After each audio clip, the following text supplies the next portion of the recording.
कोलकाता के क्वाइट और upscale area Robinson street में जो हुआ, उसने सिर्फ एक क्राइम सीन नहीं, बल्कि एक डीप साइकोलॉजिकल ट्रेजेडी को रिवील किया। 2005 में जब पुलिस एक रूटीन सुसाइड केस इन्वेस्टिगेट करने पहुंची, तो जो उन्होंने देखा वो किसी हॉरर फिल्म से कम नहीं था।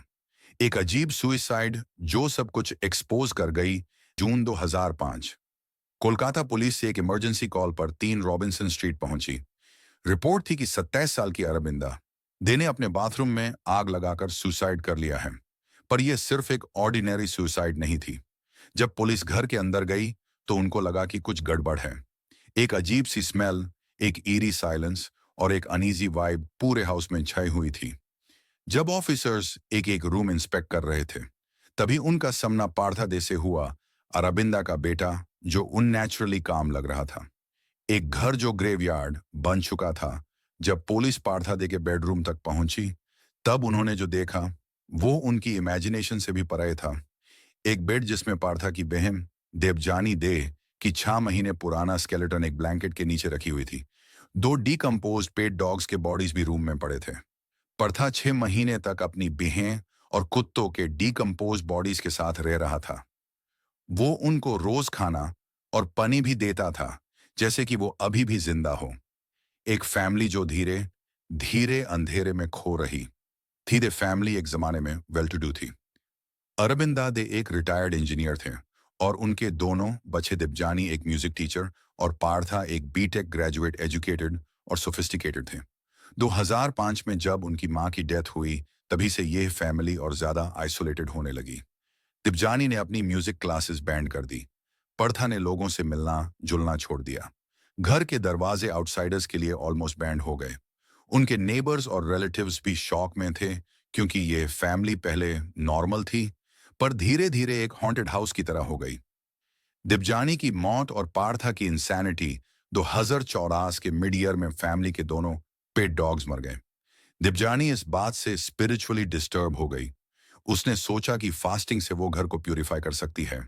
दिसंबर 29, 2014 को दिपजानी ने एक्सट्रीम फास्टिंग करते करते अपनी जान दे दी।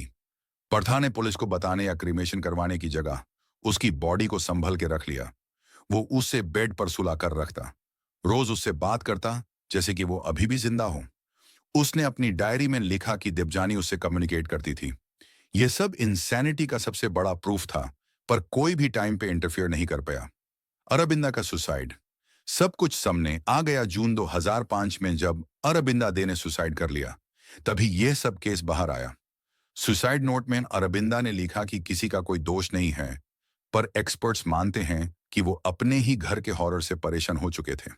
जब पुलिस घर इन्वेस्टिगेट कर रही थी, तब उनको पार्था का डायरी मिला, एक डिस्टर्बिंग जर्नल जो प्रूव करता था कि वो मेंटली स्टेबल नहीं था। इंडिया शॉक में था। जैसे ही मीडिया को पता चला, पूरी कंट्री शॉक में आ गई। न्यूज चैनल्स पे हर तरफ यही स्टोरी चल रही थी। कोलकाता का हॉन्टेड हाउस, एक आदमी जो स्केलेटन के साथ रहता था। कुछ लोगों ने बोला कि पार्था मेंटली इल था, और कुछ लोगों ने इसको ऑकल्ट प्रैक्टिसेस से जोड़ दिया। ये एक नेशनल डिबेट बन गया कि मेंटल हेल्थ पर इंडिया में कितना कम ध्यान दिया जाता है। पार्था का ट्रीटमेंट और उसका आखिरी सफर, पार्था को पावलो मेंटल हॉस्पिटल कोलकाता में एडमिट कर दिया गया, जहां डॉक्टर्स ने उसको सीवियर डिप्रेशन और डिल्यूजनल डिसऑर्डर का पेशेंट डायग्नोस किया। 2014 तक ट्रीटमेंट चला और फिर यूज रिलीज कर दिया गया। उसके बाद वो मिशनरीज ऑफ चैरिटी में गया, जहां उसने थोड़ी शांति पाई। फिर उसने एक नया घर रेंट पर ले लिया, वाटगुंगे स्ट्रीट पे। पार्था की मिस्टीरियस मौत 21 फरवरी 2017, पार्था दे अपने नए फ्लैट में डेड पे आ गया। उसका बॉडी बाथरूम में जाला हुआ मिला, एग्जैक्टली उसी तरह जैसे उसके पिता ने सुइसाइड की थी। पुलिस को कोई सुइसाइड नोट नहीं मिला। क्या ये एक कोइंसिडेंस था? क्या ये एक प्लान्ड एक्ट था? कोई नहीं जानता। एक केस जो हमेशा एक मिस्ट्री रहेगा। पार्था दे की कहानी सिर्फ एक हॉरर स्टोरी नहीं थी, ये एक मेंटल हेल्थ क्राइसिस का रियल एग्जाम्पल था। एक फैमिली जो धीरे धीरे सोसाइटी से अलग होती गई। एक इंसान जो अपनी बहन की डेथ को एक्सेप्ट नहीं कर पाया। एक ऐसी सोसाइटी जो तब तक रिएक्ट नहीं करती जब तक कोई एक्सट्रीम ट्रेजेडी ना हो जाए। आज भी 3 रॉबिन्सन स्ट्रीट एक हॉन्टेड हाउस की तरह सुना जाता है। लोग वहां रात को जाने से डरते हैं, पर असली दार तो ये है कि हम आज भी मेंटल हेल्थ को सीरियसली नहीं ले रहे।